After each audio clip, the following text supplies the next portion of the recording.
পশ্চিমবঙ্গে বিপুল সংখ্যক আসন নিয়ে জয়লাভ করেছে বিজেপি এবং আগামী ৯ তারিখ সরকার গঠন হবে। তবে ভোটের আগে বিজেপির পক্ষ থেকে যে সমস্ত প্রতিশ্রুতিগুলি দেওয়া হয়েছিল সেগুলো কিন্তু সরকার গঠনের পর ধীরে ধীরে সেগুলো পূরণ করা হবে। তো এবার প্রশ্ন হচ্ছে, সবার মনের মাঝেই এই বিষয়টা ঘুরপাক খাচ্ছে, যে প্রকল্পগুলোর কথা উল্লেখ করা হয়েছিল যেমন অন্নপূর্ণা ভাণ্ডার, বার্ধক্য ভাতা, বিধবা ভাতা, তারপর হচ্ছে বেকারদের বেকার ভাতা, যে ৩,০০০ টাকা করে দেওয়ার কথা বলা হয়েছিল সেই টাকা কবে থেকে পাওয়া যাবে। তো এই বিষয়টা নিয়েই আজকের ভিডিওতে আপনাদের সঙ্গে আলোচনা করতে যাচ্ছি। তো হ্যালো এভরিওয়ান, আপনাদের সঙ্গে রয়েছে আমি সমীর। যদি আপনি আমাদের চ্যানেলটিতে নতুন হয়ে থাকেন তাহলে অবশ্যই চ্যানেলটিকে সাবস্ক্রাইব করে পাশে থাকা বেল আইকনে ক্লিক করে অল অপশনটিতে ক্লিক করতে ভুলবেন না।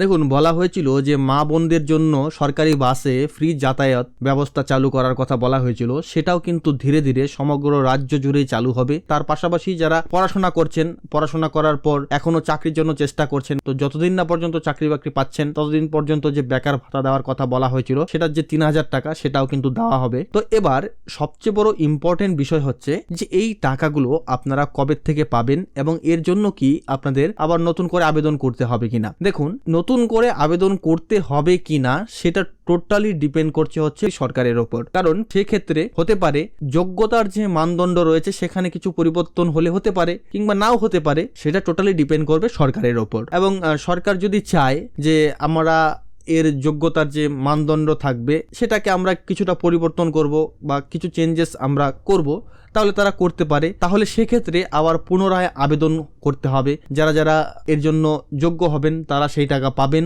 আবার এও হতে পারে পুরনো যে আবেদনের যে সমস্ত ডেটা রয়েছে, পুরনো যে প্রকল্পগুলো ছিল যেগুলো এর আগে চলে এসেছিল, সেই প্রকল্পের যে সমস্ত ডেটা সেগুলো কিন্তু গভর্নমেন্টের কাছে রয়েছে। তো সেই ডাটা অনুযায়ীও কিন্তু সেগুলোকে কন্টিনিউ করা হতে পারে। তবে সেটা কি হবে না হবে সেটা কিন্তু এখনো কিছু বলা যাচ্ছে না, যেহেতু এখনো সরকার গঠন হয়নি, মন্ত্রিসভা বসেনি। এগুলো যখন সম্পূর্ণ হয়ে যাবে, যখন সরকারের পক্ষ থেকে এই বিষয়গুলো জানানো হবে, তখন সেই বিষয়গুলো বোঝা যাবে, সেগুলো কিন্তু তখন জানানো হবে এবং আমরাও আপনাদেরকে এই চ্যানেলের মধ্য দিয়ে সমস্ত কিছু জানিয়ে দেব। এছাড়াও কি আয়ুষ্মান ভারত যে স্বাস্থ্য বীমা, সেই স্বাস্থ্য বীমাও কিন্তু রাজ্যে আসতে চলেছে এবং রাজ্যের মানুষ এর দ্বারা উপকৃত হবেন। আপনারা এবার আয়ুষ্মান ভারতের যে কার্ডটা, সেই কার্ডটা বানাবেন, যার ফলে আপনারা ভারতবর্ষের যে কোনো জায়গায় ৫ লক্ষ টাকা পর্যন্ত যে স্বাস্থ্য বীমা, সেই স্বাস্থ্য বীমা কিন্তু পাবেন। এছাড়াও আরো অন্যান্য যে সকল প্রতিশ্রুতি দেওয়া হয়েছে সেগুলো সব ধীরে ধীরে পূরণ করা হবে।